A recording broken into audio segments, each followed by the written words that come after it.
Albert Houthuesen is a painter who has worked in England for most of his life. He was born in Amsterdam 73 years ago, but came to London as a boy of 8 after the sudden death of his father. 5 of his pictures are owned by the Tate Gallery, and yet his work is almost unknown to the public. Illness now confines Albert to his home in London, where he continues to paint whenever he can. For a long time, there seemed no hope of ever filming him. Then for 1 week in May 1976, he agreed we could try. Entrez. Entrez, monsieur. But we were fortunate, for there were times when he felt better. Much of what Albert said during the week of shooting is in the film, but we also quote from a long series of conversations he had with his biographer. These are read by Douglas Wilmer. You will have noticed by now my frog walk. Sideways walk. My sideways duck walk, yes. Bloody awful, isn't it?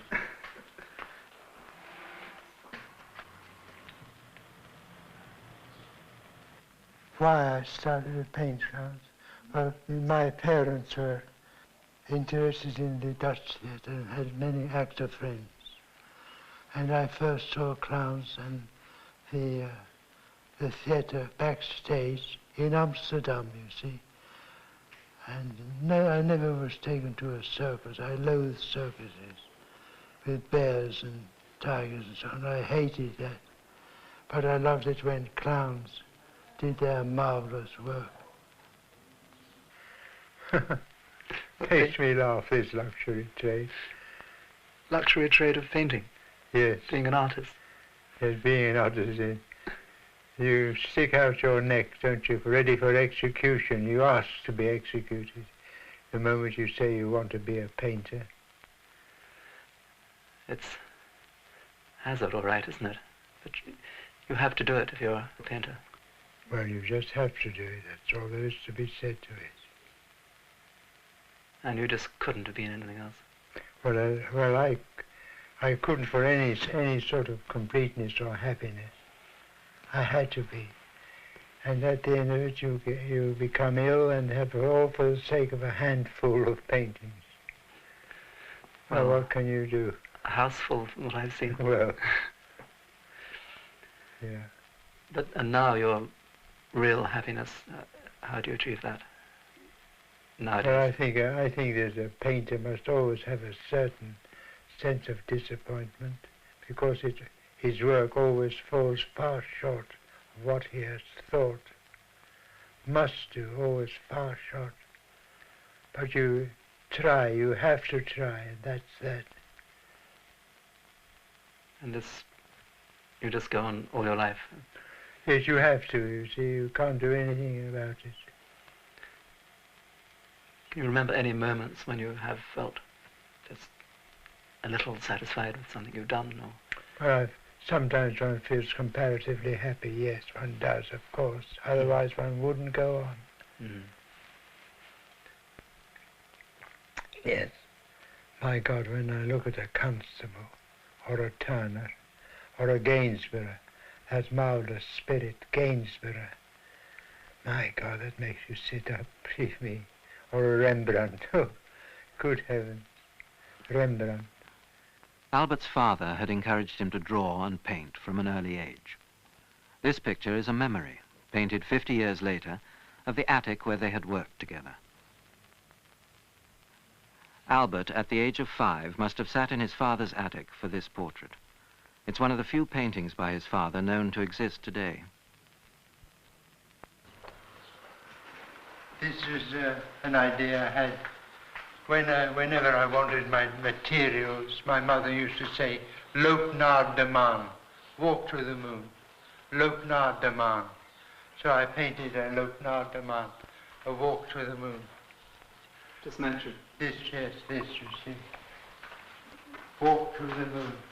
She'd never give you the materials you wanted. No, we were too poor. Couldn't buy a roll of white wallpaper, you know. Too desperately poor, it's not funny. To be so bloody poor as all that. Wasn't funny. You seem to have walked the moon, Albert, now. all these paintings around. Yeah. Oh, there it is, there it is. Albert was in his late teens when he first read Vincent van Gogh's letters, but the strong affinity he then felt for Van Gogh's struggle remains to this day. Can I ask you about that meeting of Theo and Vincent picture? You were saying how it was a greeting. The greeting as well. Well, you know about the immense amount that these two brothers meant to each other. Mm-hmm. The one couldn't sell a single picture, the other one gave him the money with which to buy materials.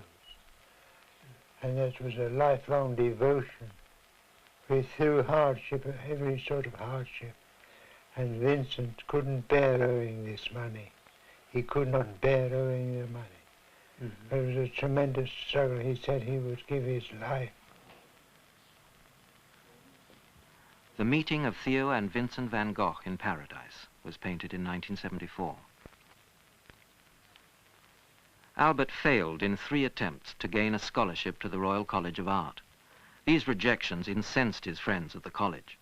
They took a portfolio of his work to the principal, Sir William Rothenstein.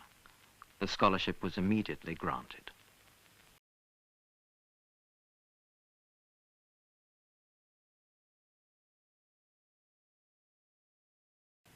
I first saw Kate on almost the last day at college, when I was smugly congratulating myself on escaping the fate that most of my friends and companions had met with, because they were all engaged to girls at college.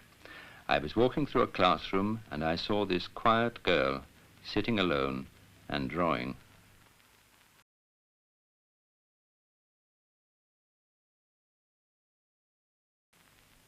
I made many street drawings at this time. It was simply ghastly. There I was, a married man, quite unable to earn a living as a painter. My misery was much like the out-of-work men I drew, only I had a mighty desire and longing to draw and paint. In the early 30s, there was the occasional commission, but Albert's only real income came from part-time teaching at a working man's college.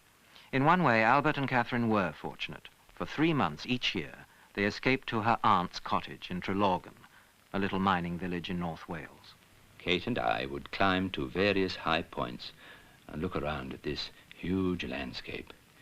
It was a rough, make-do landscape, and everything was very natural. It's the first time I've seen him. Oh yes, he was very amusing, this farmer. Very Jones Whitehall, a very charming man. Was he? Very charming man.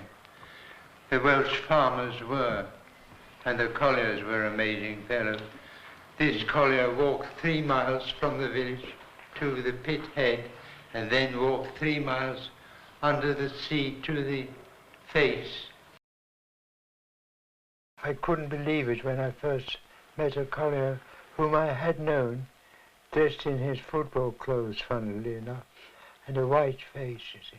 One day a collier was walking towards me, just up from the pit, absolutely covered thick with coal dust.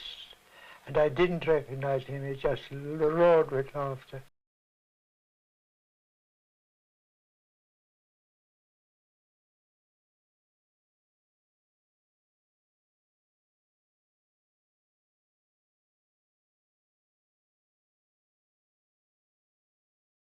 In 1936, Catherine, 4 months pregnant, had a miscarriage. It was a terrible blow, but a terrible lesson. If you think that we had no money, it was as if we had no right to have children. Soon after Catherine's miscarriage, Albert nearly died from a duodenal ulcer. Since then, his life has been a constant struggle against ill health. It took Albert 9 years after leaving college to set up his own studio. The year was 1937. With Catherine as his model, he began a large symbolic painting called Winter. The picture was never finished. It wasn't until 1970 that he again had a studio large enough to display it.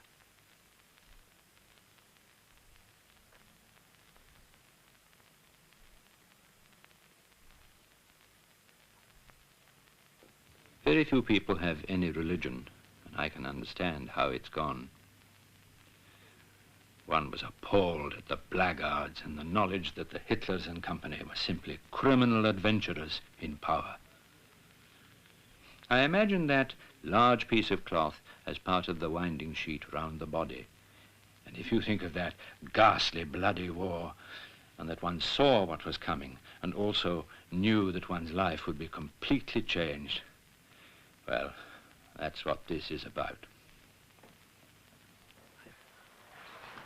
This, the bombing stopped this. This. Unfinished, that one. Yes, the bombing, 1940. Like a fool of again. I had every hope that we would not be bombed, you see. And in September, down came the bombs, and that bloody fool Hitler dropped them all on studios in St. John's Wood. A string of bombs cut down a string of studios. Poor Hardiman lost everything. Poor Hardiman, the sculptor. You know, the sculptor who made the Hague Monument. He lost everything, the poor man. Everything, literally. It was an appalling blow. So you've never... It was an appalling blow. You had to leave? That was your first studio, wasn't it, Albert? Yes. That was the first studio we ever had. Coming up, and then that bloody fool, Adolf, comes along and swipes one. That idiot, that great idiot. You were just... This is Albert could take little part in the war. His application to be a war artist was turned down, and the army rejected him because of his poor health. Voyage was inspired by his army medical examination. Watching a line of men, some old and broken, others youthful and strong, he was shocked to realize that they were all born in the same year. For Albert, the flowers are a symbol of that experience. This magnolia is beginning to open. This one is more fully open. This is really open. And this one is going.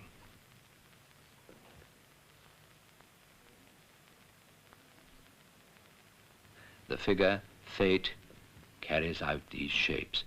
A picture has its own law, and these shapes make themselves.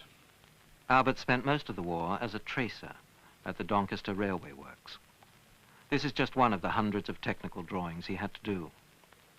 It was desperately frustrating for him, and in the end he had a severe nervous breakdown. It sounds a bitter thing to say, but I think it's true that it would have been more amusing if, during that period, I had been in prison, where at least they might have said, this idiot must be allowed to do some painting.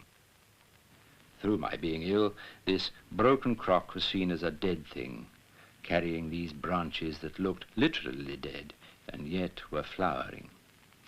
It is me, carrying my troubles, whatever they are. After the war, Albert and Catherine returned to London.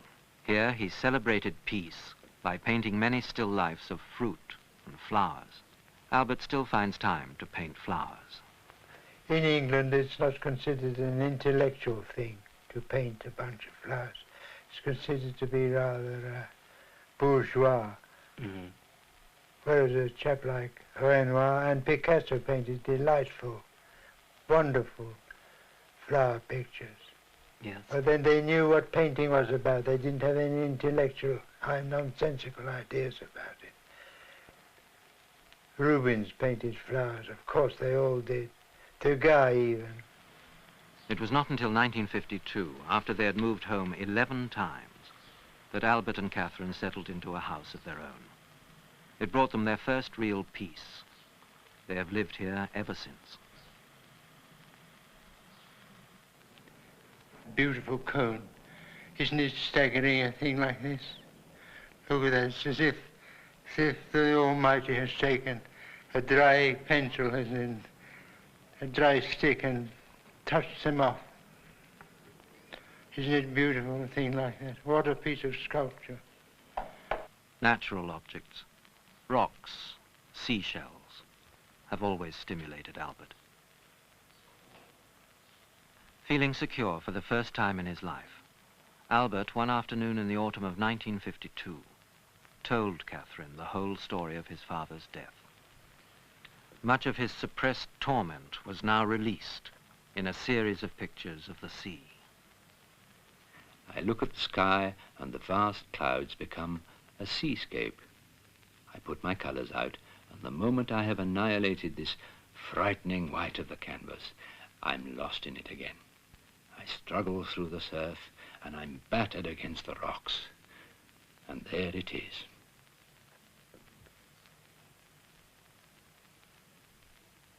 I first saw the sea as a child at Scheveningen, and in Amsterdam the feel of it was always there. The sea has always fascinated and terrified me. If there is anything in the seascapes, then it is because of an attempt to overcome an overwhelming sense of despair.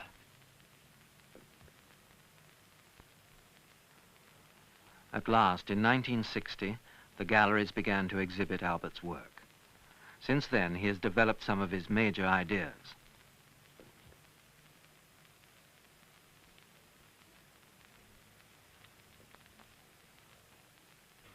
This took 3 weeks to paint, and I call it Wreck of the Early Hope. It is in relation to my struggle and finally getting here. These junks are so beautiful, and I marvel at the journey these incredibly frail-looking boats make. If people survive, these wooden boats will come again. To me, they are at once fragile and eternal. For me, the sun is a symbol of life and hope. Yet to be in it withers me, and I have to be in the shade. Like the sea, it terrifies me. Icarus is really the painter. I feel this is the beginning of other things, another sort of happiness. Yet I should like to paint things which are so rich and intense that they would annihilate what has gone before. In a sense, nothing in art can be explained, and the only talking that is worth talking is drawing and painting. The irony is to be well enough to live long enough. Some months after saying this, Albert had a stroke. But by the end of 1970, he was painting again, and he was still painting 6 years later when this film was made.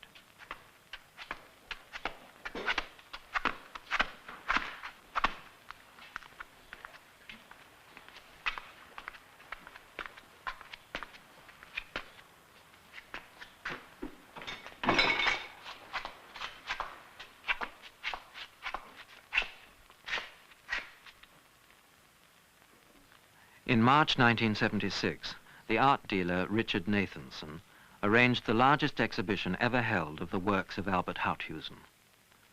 The majority of the pictures had been painted in the previous 4 years. 2 of the early works belonged to the Tate Gallery. This was the first time for 15 years that they had been on public view.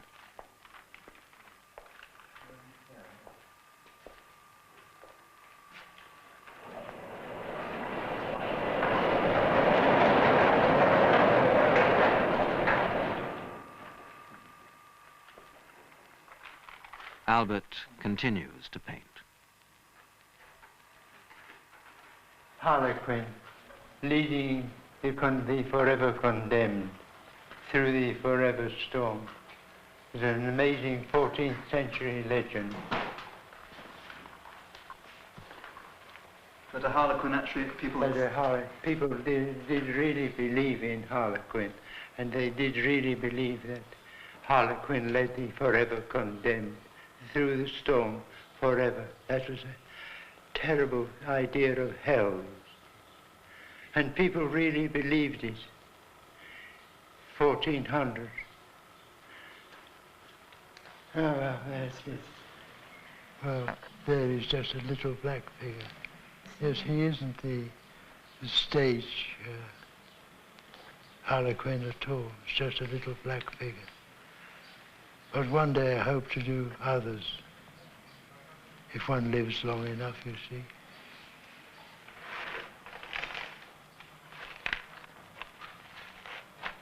It's lovely, I like that one.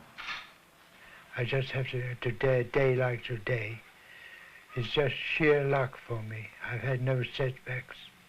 I consider myself, I mean, this doesn't often happen, that I'm fit enough to take it, you see what I mean?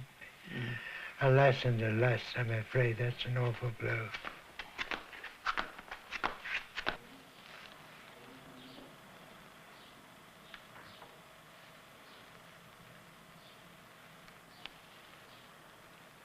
So you're getting here whenever you can, Albert? Yes, I do indeed, I do. When I can physically bear up. Do you get in every day now, do you think? Well, a little, yes, I try to. Yes, I can't bear it if I can't do some work every day, an hour, even if it's only an hour.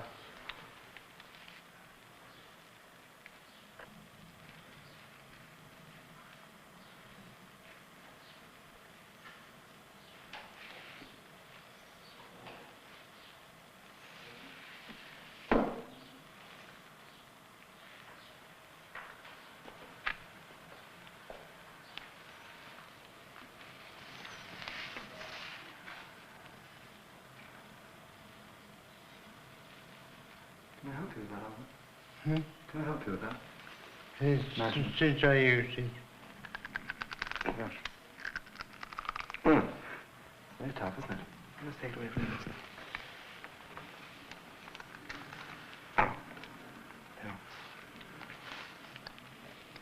Sorry, John, yes. Thank you very much. I just got it myself. Yes.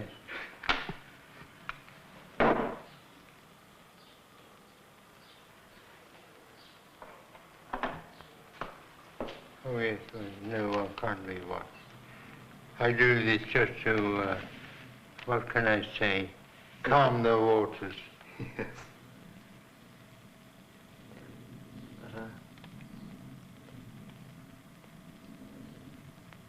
But, Nothing works today. Do you notice that?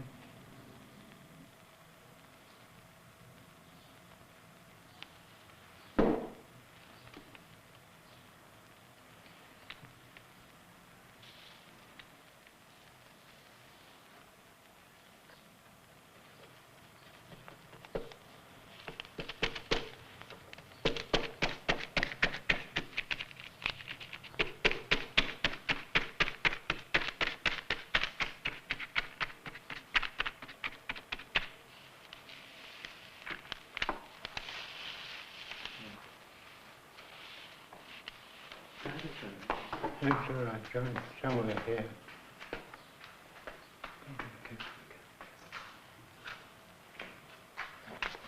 You just keep on. Several days, you just keep on. Keep on, you see.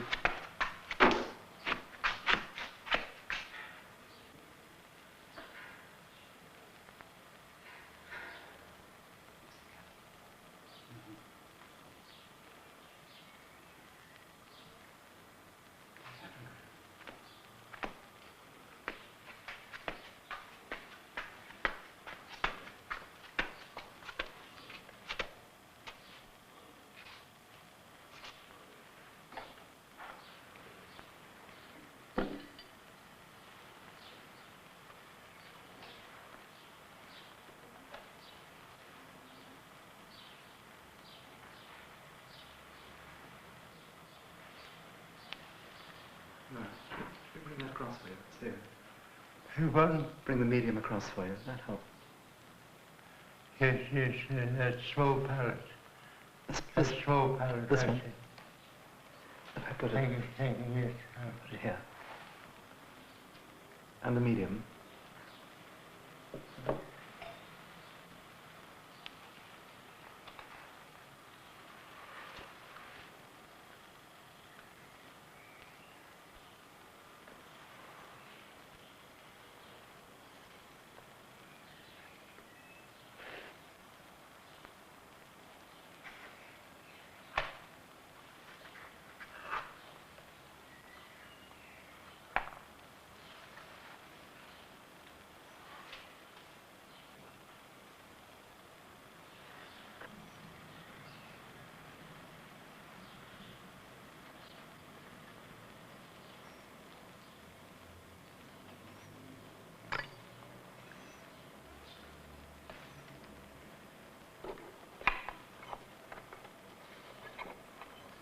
Oh, that won't do. Can you open the top of that? Let's do that for you. With this, perhaps. Yeah, Oh. is that all right? Is that all right, John? You've got it off. Thank you, John. Thank you. There's a little trap.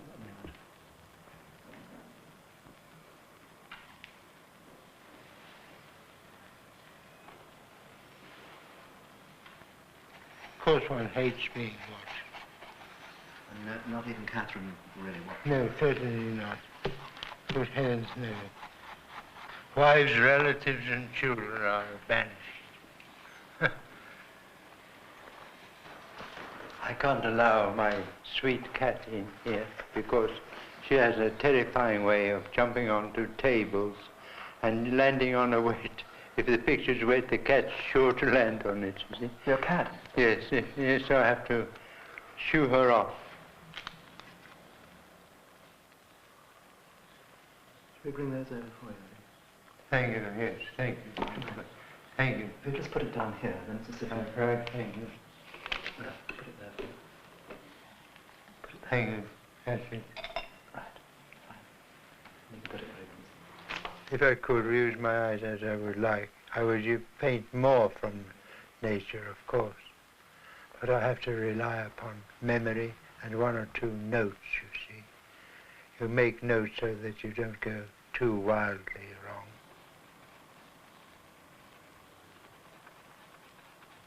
Well, it depends. Sometimes you have luck. Sometimes you even feel a little bit inspired. And then it goes quickly, you know. Your brush sings in your fingers, you see. When the brush sings in the fingers, you know it's all right. Unfortunately, it does it rarely. The brush just quietly hums to itself. But when it sings, then you know you're okay.